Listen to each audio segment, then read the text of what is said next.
Kabayan, kumusta? Ano balita sa inyo? So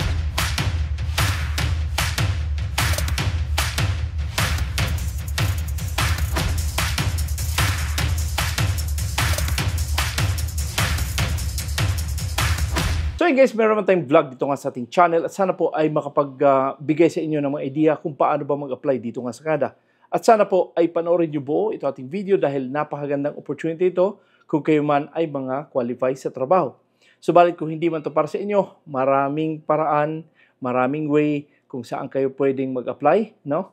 Meron tayong mga website na pwede niyo applyan at pwede kayong mag-subok doon nga sa Job Bank or sa Indeed. At again, sinasabi sa inyo na basahin niyo muna. Every time kayo na magbasa or mag-apply dito ng trabaho sa Canada, importante na kayo magbasa.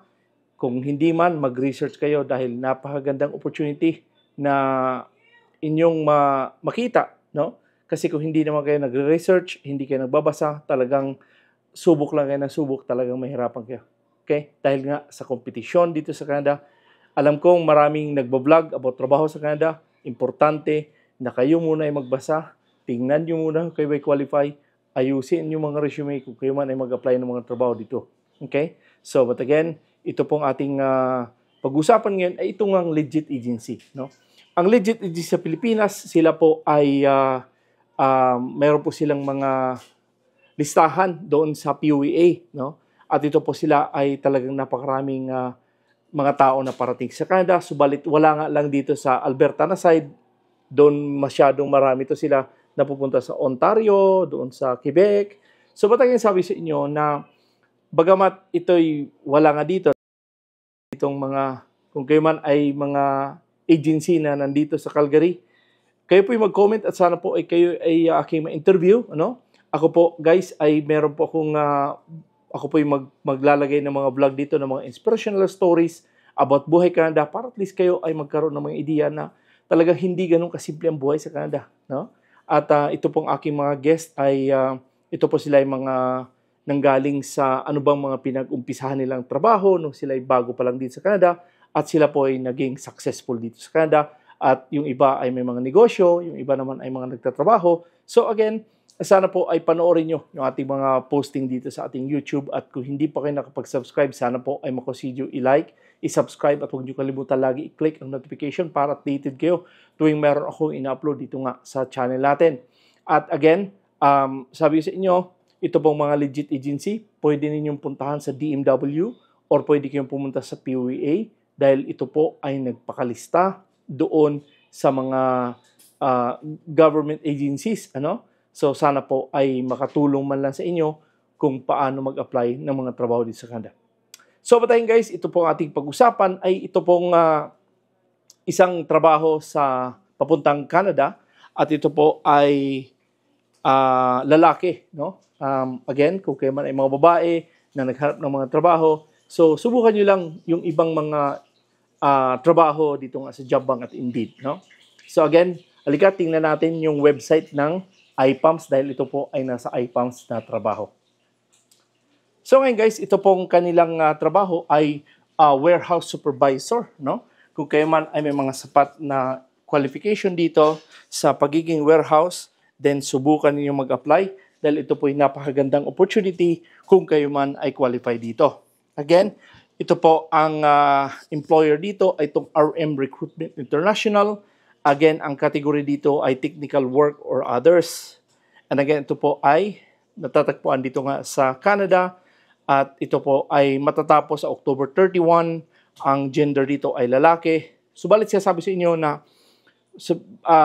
ito man ay matagal pa. Ayusin ninyo ang inyong mga resume, ang inyong mga qualification. Tingnan nyo muna kung kayo ay qualified dyan and then apply kayo. Okay? Again, may reminder dito si iPAMS. We will only respond to you if you're currently experienced, industry, and qualifications match the requirements of our principal or employers. So again, sila po ay hindi magre-response kung hindi naman kayo qualify. Kaya nga sinasabi sa inyo, para kayo ma-qualify sa trabaho na to, basahin niyo muna kung kayo man ay may mga sapat na qualification, then subukan nyo. So ang qualification dito ay ito po ay high school or kayo man ay may mga ELS certified. And again, kung kayo man ay may mga 2 years work experience with tracking automotive, logistic, and other related industry, subukan ninyong mag-apply. Okay? So, napakagandang opportunity ito sa mga high school na nagnais na makapunta ng Canada. And again, ang provision of valid driver's license and other ability to operate a four-wheel light vehicle. Okay? And again, strong supervisory abilities and demonstrated aptitude for making sound decision. So, kung meron kayo mga ability dyan, subukan nyo. And then, proficiency in MS Excel for effective item monitoring. So, kasi nga, sabi sa inyo, ngayon panahon na to ay kahit sino pwede na mag-operate ng computer, kaya importante na basic na may alam kayo sa mga computer. Okay? So, again, ito po ay Excel ang kinakailangan upang makita or ma-monitor ninyo ang mga kung ano mga ginagawa dyan. So, ano bang mga task and responsibilities? So, again, sinasabi ko sa inyo na ang task and responsibilities dito sa pagiging warehouse, importante na kayo mayroong sapat na qualification kung ano man ang inyong mga trabaho, isulat ninyo sa inyong resume or pwede nitong kopyahin at ilagay sa inyong resume para at least kayo nga ay magmamatch, di ba? Kasi sinabi nga dito na kung hindi kayo magmamatch sa trabaho, hindi kayo matatanggap. So, para magmatch kayo, kopyahin nyo tong task and responsibilities, ilagay sa resume, tapos dagdagan nyo lang kung ano pang mga ginagawa nyo. Napakasimple, di ba? So, but again, alika, tingnan natin yung kanilang task description. Again, supervise and renew clerk, work in shipping, receiving, inventory, purchasing, production, coordination, dispatching, and scheduling.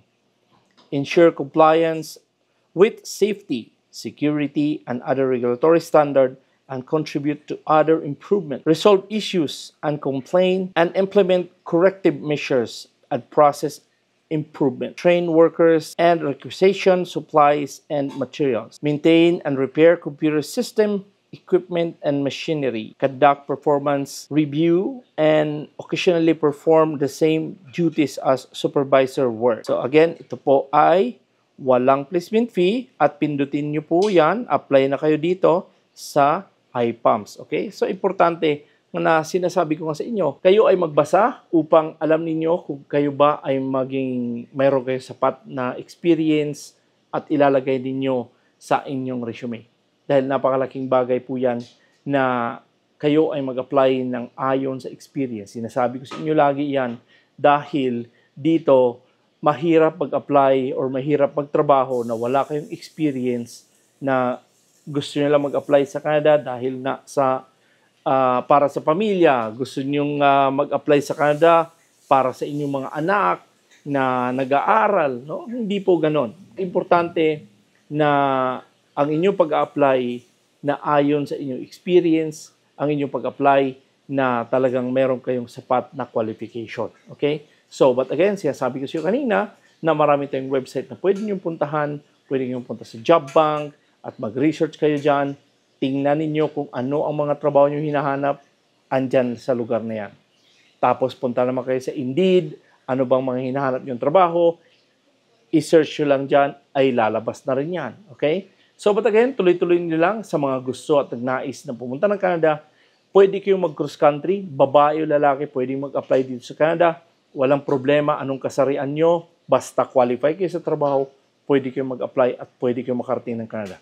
No? Wala po ditong age discrimination. Again, sinasabi sa inyo, depende na po yan sa mga employer or sa agency kung ano ang kanilang mga age limit. No? Alam ko sa Pilipinas ay nagkaroon sila ng age limit. Subalit dito sa Canada, kung kayo man ay nandito na, kahit anong edad nyo, walang problema. Dahil ang mga employer dito, as long as nagagampanan ninyo ang inyong mga trabaho, no problem. Okay? So, again, sabi sa inyo guys na mag-comment lang kayo. Ako naman talaga yung nagsasagot sa mga comment dito. At puntahin nyo yung description box dahil ako po ay naglalagay ng mga kung saan anong address sila para at least kayo ay mapuntahan nyo naman kung gusto ninyo. But importante, ako sabi sa inyo na pwede kayo mag-apply online at tingnan natin yung kanilang website. Kung makakuha ko ng website, ilalagay ko rin sa description upang kayo nga ay medyo mas madali na sa inyo maghanap ng trabaho dito. Okay? So, but again, sabi sa inyo, marami po akong mga videos. Sana po ay mapanood ninyo at pwede nyo i-share itong ating mga videos sa inyong mga social media platform na baka din makatulong tayo sa ibang tao. Okay? At meron din akong Facebook, meron din akong TikTok, Noy Tips Vlog. Puntahan nyo po aking TikTok. Sana po ay mabisita nyo. Ako po yung nagpo-post din ng aking mga short videos dyan. Everyday po ako nagpo-post sa TikTok. Okay? Noy Tips Vlog, puntahan nyo. So, but again, ganun pa man, kung hindi po kayo napag-subscribe, sana po ay makusidyo i-like, i-subscribe at huwag kalimutan lagi i-click ang notification bell para update kayo tuwing meron ko in-upload dito sa ating channel. So, ganun po mga guys. Again, maraming salamat ulit sa inyong panonood at pagsubaybay sa aking channel. Ako pala si Noy Tips. God bless and have a wonderful day.